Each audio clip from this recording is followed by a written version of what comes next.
പശ്ചിമേഷ്യയിൽ യുദ്ധം കൊടുമ്പിരി കൊള്ളുമ്പോൾ ലോകശക്തിയായ അമേരിക്കയുടെ അടിത്തറ ഇളകുന്ന കാഴ്ചയാണ് നമ്മൾ കാണുന്നത്.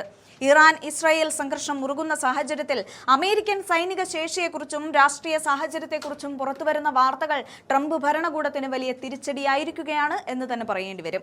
മുൻ US പ്രതിരോധ സെക്രട്ടറിയുടെ സീനിയർ അഡ്വൈസറും റിട്ടയേർഡ് കേണലുമായ ഡഗ്ലസ് മക്ഗ്രഗോർ നൽകുന്ന വെളിപ്പെടുത്തലുകൾ ഞെട്ടിപ്പിക്കുന്നതാണ്. അദ്ദേഹത്തിന്റെ നിരീക്ഷണ പ്രകാരം അമേരിക്കൻ സൈനിക ശേഷിക്ക് ഇപ്പോൾ വലിയ പോരായ്മകളുണ്ട്.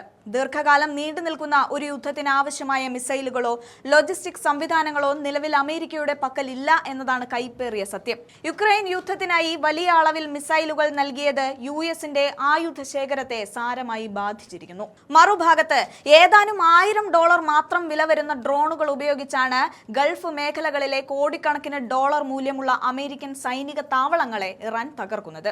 തുർക്കിയിലെ ഇൻസർലിക് ഉൾപ്പെടെയുള്ള പ്രധാന അമേരിക്കൻ താവളങ്ങൾ ഇറാന്റെ മിസൈൽ ആക്രമണത്തിൽ പ്രവർത്തനരഹിതമായി കഴിഞ്ഞു.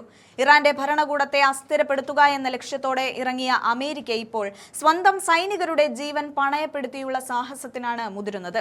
പരമ്പരാഗത യുദ്ധത്തിലൂടെ ഇറാനെ കീഴടക്കാൻ കഴിഞ്ഞില്ലെങ്കിൽ ഇസ്രായേൽ ആണവായുധങ്ങൾ പോലും പ്രയോഗിക്കാമെന്ന ഭയാനകമായ സൂചനയും മക്ഗ്രഗോർ നൽകുന്നുണ്ട്.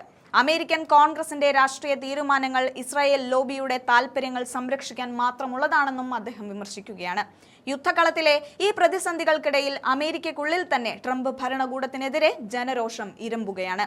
സെനറ്റിൽ പോലും ട്രംപിന്റെ നയങ്ങൾക്കെതിരെ ശക്തമായ വിമർശനങ്ങൾ ഉയർന്നു കഴിഞ്ഞു. ഇറാൻ യുദ്ധത്തിൽ അമേരിക്ക ഭാഗമാകുന്നത് രാജ്യത്തിന്റെ സാമ്പത്തിക ഭദ്രതയെയും സുരക്ഷയെയും ബാധിക്കുമെന്ന് സെനറ്റർമാർ മുന്നറിയിപ്പ് നൽകുന്നുമുണ്ട്. അമേരിക്കയിലെ തെരുവുകളിൽ ജനങ്ങൾ വൻ പ്രതിഷേധവുമായി ഇറങ്ങിക്കഴിഞ്ഞു.